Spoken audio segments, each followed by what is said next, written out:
সালে প্রতিষ্ঠিত সভাপতি যিনি ছিলেন, প্রতিষ্ঠাতা সভাপতি মওলানা ভাসানী, তিনি আওয়ামী লীগ ছেড়ে চলে যান। আর শামসুল হক সাহেব অসুস্থ হয়ে যান। তখন জাতির পিতা বঙ্গবন্ধু শেখ মুজিব মন্ত্রিত্ব ছেড়ে দিয়ে আওয়ামী লীগের দায়িত্ব নেন।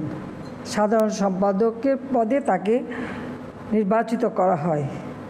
তিনি মন্ত্রিত্ব ছেড়ে দেওয়ার পর হোসেন শহীদ সর্দি সাহেবই বঙ্গবন্ধু শেখ মুজিবকে এই টি বোর্ডের চেয়ারম্যান নির্বাচিত করেন। তাই তিনি একমাত্র প্রথম বাঙালি টি বোর্ডের চেয়ারম্যান হন।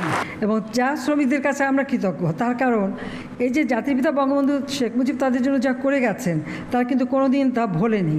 সবসময় সেই কথাটা তারা বংশ পরম্পরায় স্মরণ রাখে। এটাই হচ্ছে সবথেকে বড় কথা। কারণ আমি এই শ্রীমঙ্গলে গিয়েছি, সেখানে আমি কয়েকদিন থেকেছিও, তাদের সঙ্গে মিশেছি।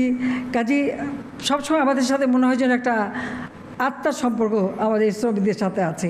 এই যে আমার হাতের মালাটা দেখেন, এটা কিন্তু চা শ্রমিকরা আমাকে উপহার দিয়েছে।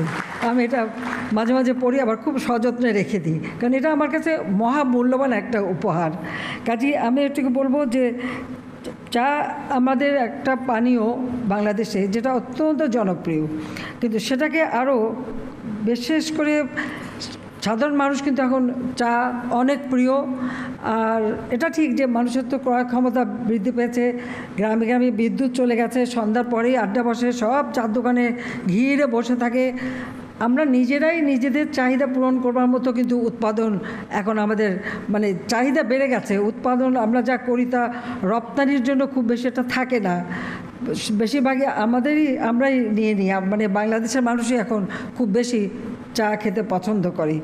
তা আমি চাই যে আমাদের দেশের মানুষ যেন আরও সুন্দরভাবে বাঁচতে পারে, আর এই চাটাকে আমাদের আরও গুরুত্ব দেওয়া আমরা সরকারে আসার পর থেকে সেটা করে যাচ্ছি।